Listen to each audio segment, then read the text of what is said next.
Salut mes petits pragmas. Alors, est-ce que vous avez entendu Darmanin, le ministre de l'Intérieur, parler des blocages? C'était sur BFM TV. Et on sent que là, il a pas envie de rajouter de la violence par-dessus pour pas que ça explose. Bien oui, hein, là, c'est pas des gilets jaunes à pied auxquels on peut balancer des flashballs. Là, on a quand même des agriculteurs qui sont déterminés. Hein. Je rappelle que il y en a un qui disait le seul truc qui m'arrêtera maintenant, c'est une balle dans la tête. Ils sont quand même équipés de machines qui pèsent plusieurs tonnes. C'est pas le Pékin lambda de gilets jaunes qu'on pouvait éborgner, défigurer, tabasser par terre. Là, il s'agit d'autre chose. Surtout que là, même entre syndicats, ils sont en train de s'allier sur les points de blocage. C'est-à-dire entre adhérents. Ce qui n'était encore jamais arrivé. C'est-à-dire qu'on est en train d'avoir une convergence syndicale de la lutte agricole. Et là, ça commence à les faire flipper. Mais avant de commencer, je voulais vous parler de Richard Surterre, qui a partagé un article sur Chasse éternelle, pardon. Pamiers en Ariège, vous savez, on en a parlé dans la vidéo précédente, cette agricultrice qui est décédée par une voiture bélier. À 5h45, ce mardi matin, sur les lieux de la manifestation agricole à Pamiers, un terrible accident a fauché une famille. Et donc il a écrit un article sur son blog, je vous invite à aller le voir, chasseéternelle.com. Alexandra, passionnée de chasse, tuée sur un barrage d'agriculteurs. Je vous mettrai le lien, bien entendu, dans la description de cette vidéo. C'était pour un petit dernier hommage à cette collègue. Et on va écouter maintenant ce que nous dit Darmanin par rapport au blocage et à quel point la Macronie commence à chier mou. J'espère que ça va pas être trop fort. Il n'est pas prévu d'évacuation par les forces de l'ordre. En tout cas, c'est les consignes que j'ai données au préfet et au directeur général de la gendarmerie, puisqu'il n'y a pas de dégradation sur ce site. Et je laisse évidemment le travail très important que fait le gouvernement avec les agriculteurs, qui subissent un moment difficile dans leur vie professionnelle. Là, ça m'a choqué, ce passage-là. Et écoutez-le bien. C'est qui subit un moment difficile professionnellement? C'est les agriculteurs ou les ministres? Parce qu'en fait, les agriculteurs, ça fait des dizaines et des dizaines d'années qu'ils subissent. Mais écoutez la phrase comme elle est tournée, moi j'ai l'impression qu'il parle du gouvernement. Hein. Fait le gouvernement avec les agriculteurs, qui subissent un moment difficile dans leur vie professionnelle, et je vais évidemment politiquement soutenir, tout en les encourageant évidemment à respecter le bien commun, mais c'est ce que font en très grande majorité des cas les agriculteurs. Ah oui, je te rassure, Gérald. En général, les agriculteurs respectent le bien commun. Ils respectent même leurs concitoyens. Ils déneigent les routes, ils sortent les voitures du fossé, ils sont là quand il y a besoin d'un coup de main. Par contre, ceux qui dégradent le bien commun, malheureusement, ils sont au pouvoir. Et oui, remettez-vous en question. Mais vous passez un moment difficile dans votre vie professionnelle, je vous comprends. C'est tout cœur avec vous, hein. Franchement, ça doit pas être simple tous les jours. Hein. Donc c'était pour ça. On continue avec Gilbert Collard qui nous dit: en pleine révolte agricole, le Conseil scientifique européen sur le changement climatique, European Scientific Advisory Board on Climate Change, ose demander une taxation du carbone d'origine agricole. C'est moi où ils essaient de lancer de l'huile sur le feu, là. La technocratie européenne est plus sourde qu'un tampon soviétique. Et donc là, pareil, ça c'est Laurie. Laurie, c'est une agricultrice que je suis sur Twitter. Le mec, il s'est dit que peut-être que la pilule n'allait pas passer cette fois-ci. Marc Fesneau, annonce le report de quelques semaines du projet de loi sur l'agriculture. Oui, je pense que ton projet de loi, il devait comporter des trucs bien dégueulasses, hein, toujours plus d'Europe, hein, encore mieux d'Europe, hein, et puis plus de taxation d'agriculteurs, et puis on va leur rajouter des normes, et puis on va leur rajouter des formulaires à remplir, hein. J'ai eu des agriculteurs qui sont venus témoigner dans mes commentaires que leur PAC n'avait pas encore été versée cette année. Qu'est-ce que vous foutez ? Elle est passée où ?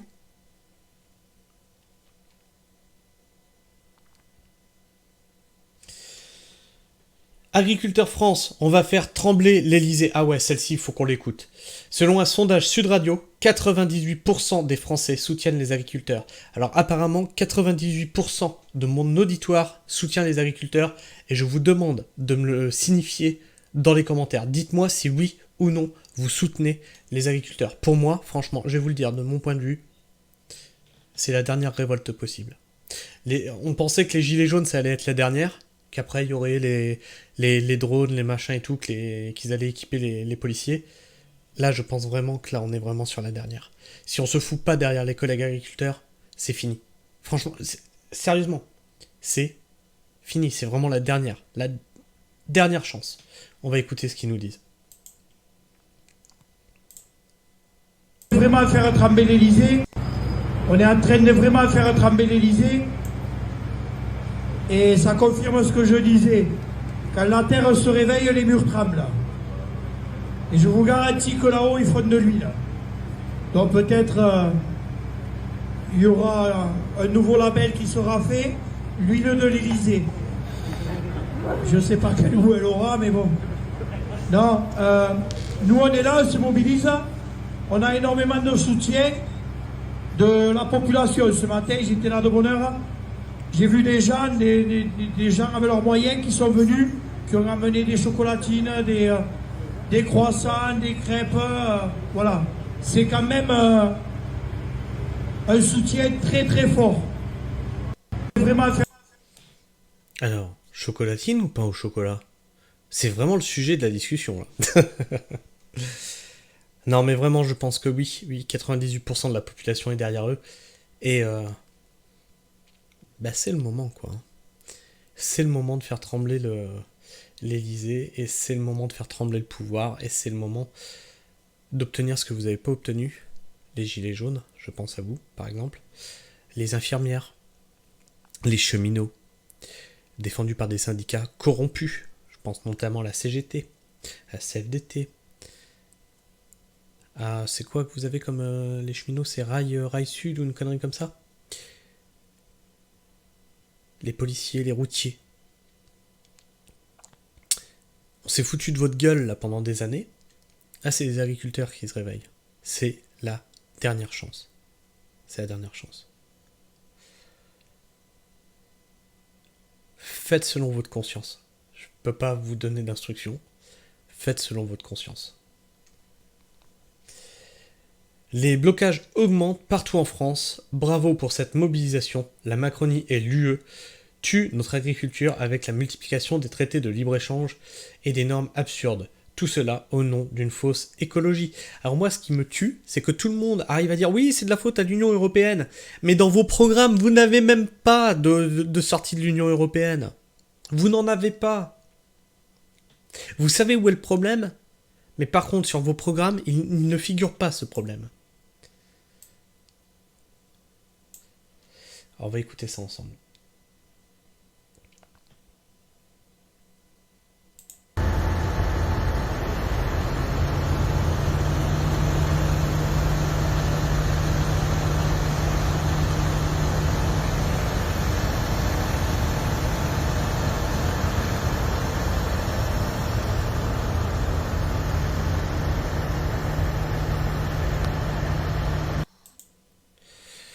Donc voilà, blocage de l'A7 dans la Drôme, dans les deux sens.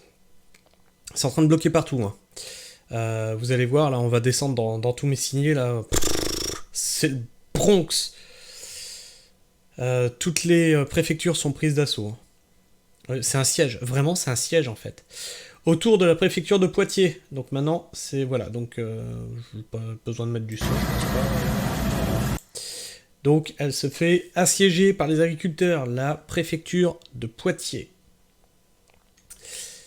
La délégation d'agriculteurs reçue sort de la préfecture d'Agen. On a demandé que le gouvernement, le Premier ministre, fasse des annonces d'ici ce soir. Karine Duc, coordination rurale du Lot-et-Garonne. Donc on va écouter ce qu'ils nous disent. Ça dure 1 minute 36.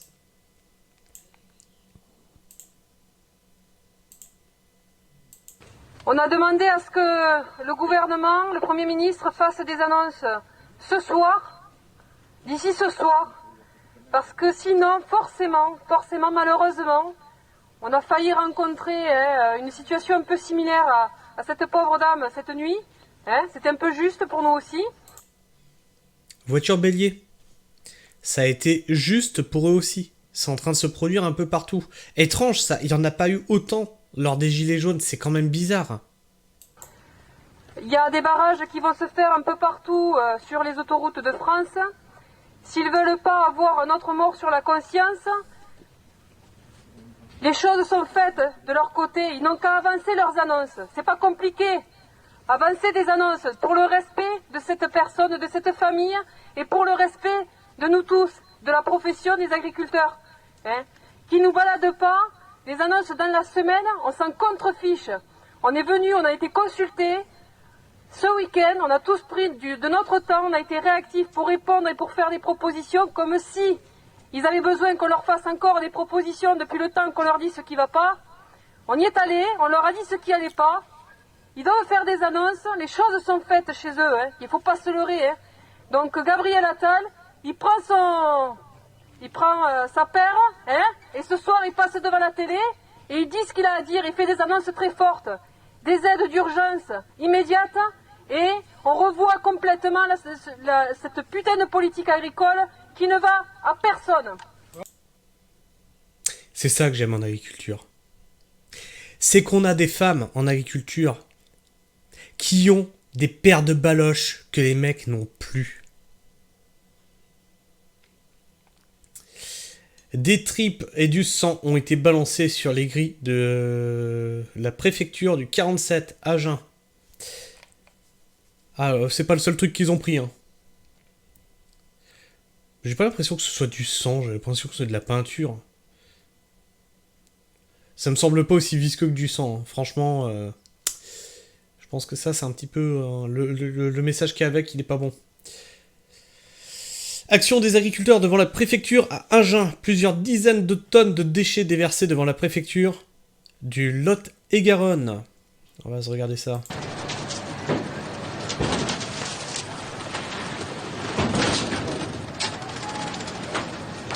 Puis il y a eu du lisier étendu là, devant la préfecture aussi. Ah, ils ont tout mis. Ah, ils lui ont tout mis à cette préfecture.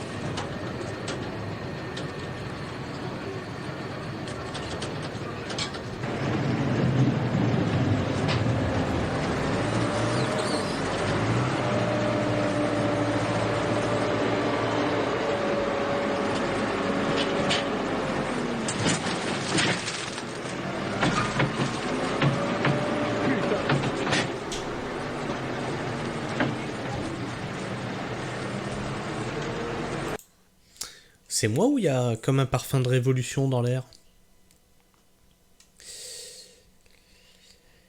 Les agriculteurs, de nombreux tracteurs sont stationnés autour de la préfecture de la Vienne à Poitiers. Quand je vous dis là c'est parti, là, ça y est, c'est partout en France. Hein.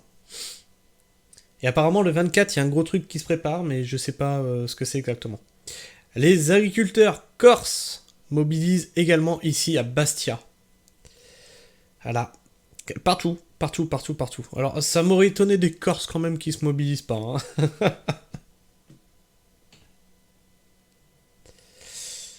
Et donc là, c'est encore pareil, un petit exemple. Pour tailler, planter... Ah, voilà, c'était de ça que je vous parlais. Petit exemple. Pour tailler, planter ou arracher une haie, un agriculteur doit se conformer à pas moins de 400 normes. 400 putains de normes. Qui c'est qui les a pondues, ces normes? Si ce n'est des partis écolos de merde. Vraiment. Qui a pondu ça? Qui s'est dit que depuis son bureau dans sa ville, il savait ce que c'était qu'une haie bocagère? Qui savait quand il fallait la tailler, quand il fallait la planter? Tu crois pas qu'en ruralité, on sait s'en occuper? Non, tu crois pas? Vraiment, 400 putains de normes. Du lisier sur la façade de la préfecture, c'est au minimum un juste retour des choses. Du fumier sur des fumiers. Quoi de plus normal? Donc on va regarder ça.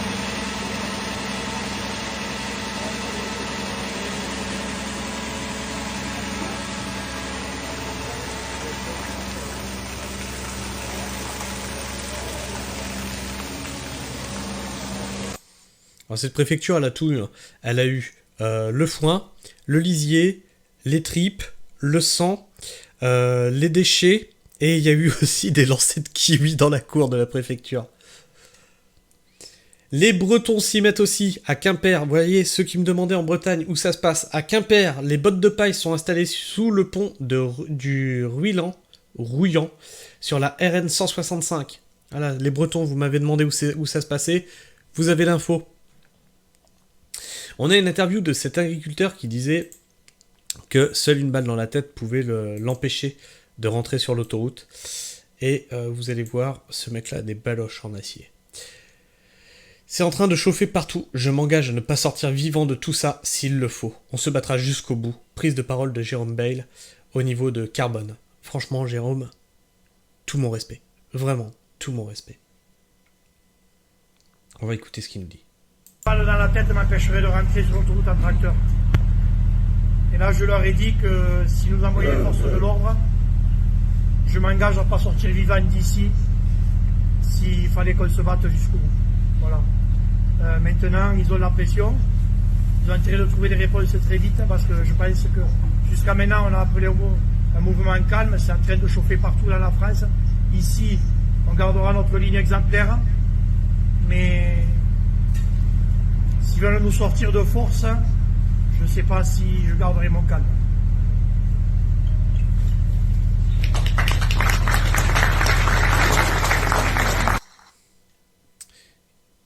Il est d'une dignité, ce mec. Il est d'une dignité. C'est un truc de fou. Comprenez pourquoi Darmanin, il dit je vais peut-être pas envoyer la police. Non, mais là, vous êtes face à des gens qui, soit ils crèvent maintenant, soit ils crèvent demain, de toute façon. Ils ont plus rien à perdre. Vous les avez foutus au bout du rouleau. Je parle à l'État, là. Pas vous, mes viewers. Vous, les politiques.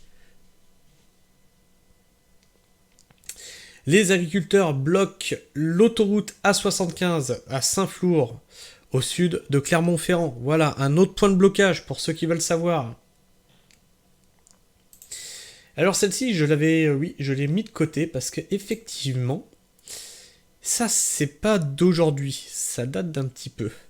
D'après un député de Macron, il y a des agriculteurs très heureux avec 350 € hors sol. Eh oui, alors celle-ci, je m'en rappelais plus. Je m'en suis rappelé quand je l'ai entendue. Parce que oui, je l'avais entendue celle-là. Mais ce mépris, un mec qui doit se faire 10 cas par mois, il te dit ça. Écoutez bien, écoutez bien. Je vais dire quelque chose qui va peut-être vous choquer, mais il y a des agriculteurs, c'est pas la majorité de ceux qui gagnent 350 €, mais il y en a qui gagnent 350 € et qui vivent bien, parce qu'ils capitalisent. Mais oui, parfaitement. Écoutez, je pourrais vous en présenter si vous voulez. Écoutez, alors là, parce qu'un agriculteur... Alors je sais que j'ai des agriculteurs qui me suivent. Dites-moi dans les commentaires si vous gagnez moins de 500 €, si vous vivez bien, comme le dit ce monsieur. Est-ce que vous vivez bien? Aujourd'hui, moi je vis avec 500 balles, je peux vous dire que c'est la merde. Je vis pas bien, non. De temps en temps, ils génèrent du flux de revenus et de temps en temps, ils capitalisent. Ça reste une minorité ou pas? Ça reste une minorité. Vous vous rendez compte ce que vous dites, cher monsieur, un tiers? Oui, je dis que, je dis que il ne faut pas... Ce mépris de classe, c'est ahurissant. Et ça, c'était bien avant la colère des agriculteurs. Bien avant. Il y a toujours eu ce mépris pour ce qu'ils considèrent comme des bouseurs, en fait. Toujours. Ah oui, alors celle-ci. Ah bah on va se quitter sur celle-ci. Parce qu'alors là, moi là j'en pouvais plus. S'il n'était pas encore clair que Europe Écologie Les Verts détestait les agriculteurs, après Sandrine Rousseau chez Bourdin, nous voilà une autre écolo engagée. Oh, ça va bien les agriculteurs? Vous pouvez crever en silence, oui. La militante écologiste Camille Etienne note un 2 poids 2 mesures dans la répression des actions des agriculteurs et celle des activistes écologistes. Excuse-moi. Tu gagnes combien? Juste, tu gagnes combien? Est-ce que je viens de détruire ton outil de travail? Ce que vous avez fait et que vous avez mangé une répression, vous êtes venu défoncer un outil de travail. Nous, on rigole pas, on bosse. J'ai un simple petit point d'eau, moi, de 300 mètres cubes. C'est tout petit, hein, c'est une mare. C'est un tout petit point d'eau de rien du tout. J'ai eu vos débiles qui ne savent pas reconnaître une bassine dans les commentaires, qui sont venus me mettre les commentaires. Bassine, non merci. Vous savez même pas ce que vous combattez. J'ai eu un collègue qui a eu affaire à vos militants. Pareil, sur une réserve d'eau, sans pompage dans les nappes phréatiques. Il a eu à les subir. Vous ne savez même pas ce que vous combattez. Bon, ok, on stocke pas l'eau. D'accord. On stocke pas l'eau. On n'arrose plus. Vous bouffez quoi? Vous bouffez quoi dans vos putains de villes? D'après toi, ça nécessite quoi? De l'eau? Oh ben ça alors! On va l'écouter quand même. Les agriculteurs, ils s'en prennent aux normes. La plupart de ces normes, elles ont été mises en place justement au nom de l'écologie, de la sauvegarde de la planète. Est-ce que là, on n'est pas dans un combat entre d'un côté ceux qui nous nourrissent et puis ceux qui voudraient qu'ils nous nourrissent différemment? En rien, parce que justement, je pense que c'est une stratégie de diviser pour mieux régner qu'on avait pu retrouver avec le mouvement des Gilets jaunes. Et qu'en réalité, c'est bien. Ah oui, c'est diviser pour mieux régner, c'est ce qu'on n'avait pas retrouvé depuis le mouvement des Gilets jaunes. Rappelez-vous toute cette gauche, pendant le mouvement des Gilets jaunes, au tout début des Gilets jaunes, qu'est-ce qu'ils vous ont dit, les Gilets jaunes? Ce sont des fachos qui sont dans la rue. Et quand ils ont vu que le mouvement prenait, ils ont essayé de récupérer le mouvement. Mais au début, ils vous avaient traité de fachos. Et là, ah oui, mais non, parce que ça, c'est la division qu'on a eue pendant les Gilets jaunes. Non, mais en fait, c'est vous qui l'avez faite, la division. Et c'est encore vous qui êtes dans la division avec les agriculteurs. Vous assumez juste plus rien, en fait. Cette colère, je l'entends, cette colère sur les salaires, notamment sur le peu de considération qu'on a. Alors, Mademoiselle Camille, c'est pas des salaires qu'on a, c'est des revenus. Alors tu sais peut-être pas ce que c'est que de créer une société, tu sais pas ce que c'est que de gérer une entreprise, mais c'est pas un salaire. On achète et on vend, tu vois. Nous, on a des charges, tu vois. Et puis après, il faut qu'on vende nos produits. Puis il faut qu'on essaye de ne pas les vendre à perte. Mais sauf qu'il y a de plus en plus de charges et de plus en plus de normes, de foutues normes. On a vu plus haut 400 putains de normes que vous nous avez pondues pour une haie bocagère à respecter. Ça devient juste invivable. Il n'est pas question que de salaire. Envers celles et ceux qui nous nourrissent tous les jours, qui n'ont pas de vacances, qui sont les moins bien payés, qui ont les plus petites retraites parmi tous les secteurs d'activité et qui ont aussi le plus haut taux de suicide. On l'oublie un peu trop souvent, mais c'est un agriculteur qui se suicide tous les 3 jours. Donc il n'y a aucune autre profession qui... Tous les 2 jours. Donc même là, t'as faux. C'est dommage, hein. Relis ton texte avant d'être interviewé. Qui a un taux aussi élevé. Donc la détresse agricole, elle est vraiment à entendre. Mais je pense qu'au contraire, en fait, ils sont les premières victimes du dérèglement climatique. Ils sont vraiment en première ligne de ça. Ce sont ceux qui doivent être... Eh oui! Excusez-moi pour cette sortie. Ça venait du fond du cœur. Donc, quand tu subis la sécheresse, comment tu fais quand tes copains t'interdisent d'avoir un point d'eau? Non mais explique-moi. On est au front du changement climatique. Comment je fais si j'arrose pas avec des canicules comme il y a? Explique-moi. Face aux pesticides en tout genre qu'ils épandent, c'est eux qui ont les premiers cas de cancer.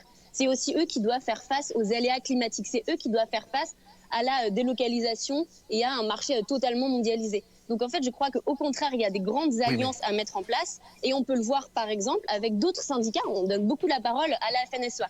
Mais si on écoutait un petit peu plus par exemple la Confédération paysanne, il y a des paysans, il y a des agriculteurs qui étaient là, notamment même sur des manifestations, par exemple, des méga-bassines. Oui, mais Camille Donc, il y a Etienne, plusieurs par exemple, agricultures. le bio s'écroule. On impose des normes environnementales à une profession qui est soumise à une concurrence. On ne vit pas seul sur cette planète. Et donc, justement, est-ce qu'il ne faut pas revenir sur ces normes environnementales? Ça va trop vite, trop loin. Pas du tout. Je pense que c'est une question de choix politique. Il y a des solutions très concrètes. Par exemple, on pourrait mettre en place ce qu'on appelle une sécurité sociale de l'alimentation qui permettrait aux citoyens, aux Français et Françaises les plus précaires d'avoir accès justement à un panier moyen pour consommer directement. Qu'est-ce que je vous avais dit dans les vidéos précédentes? La souveraineté alimentaire, vous allez la voir revenir souvent. Alors, on va permettre aux plus précaires d'avoir un panier moyen, etc. Donc en fait, c'est déjà ce qu'ils essayent de faire, hein, en tirant les prix vers le bas. Mais entre les deux, il y a des sociétés qui rachètent et qui revendent, qui se font 30 milliards de dollars, 30 milliards d'euros, hein, entre le producteur et le consommateur. Étrangement, chez le producteur, on essaie toujours de baisser les prix de rachat, et chez le consommateur, on les augmente constamment. Alors moi, je veux bien que tu baisses le prix pour les paniers les plus précaires. Tu fais comment? Ah oui, avec de la bouffe importée. Alors explique-moi, comment ça se fait que la bouffe importée arrive à être moins chère que nous, en France? Ta bouffe importée, elle est comment? Ah oui, sans les normes écologiques. Oh, mince. Oh, c'est con, ça. Oh, merde. Ah bah oui, ils ont même des pesticides qu'on a interdits, nous, chez nous. Qui se retrouvent sur les légumes que tu vas mettre, là, les premiers prix. En fait, voilà. Non, elle n'est pas contre l'agriculture. Elle le prouve tout le long du truc qu'elle est contre l'agriculture. Des fruits et légumes bio, locaux, directement en France. Donc ça, c'est une question de volonté politique. Alors, en plus, elle veut le panier à pas cher, en bio et en local. D'accord, c'est une question de volonté politique. Ta solution. J'espère que là, il te reste 45 secondes. J'espère que tu as la solution, tu vas nous la donner en 40 secondes. Hein. Parce que à part dire, oui, il faut, c'est comment tu mets en place. Ce que je note toutefois, c'est quand même un gouvernement et pour autant 2 poids, 2 mesures. Quand nous avons des actions qui sont bien moins violentes, hein, on est traité directement d'éco-terrorisme. Quand là, on rappelle... Bien moins violente. Je rappelle combien de véhicules de police ont été incendiés dans leurs manifestations bien moins violentes. Je pose la question. Je pose la question. Je rappelle quand même que hier à Carcassonne, il y a un bâtiment qui a été soufflé par une explosion, un bâtiment public, une agence de l'environnement qui a été soufflé par une explosion, donc une bombe a été posée quand même.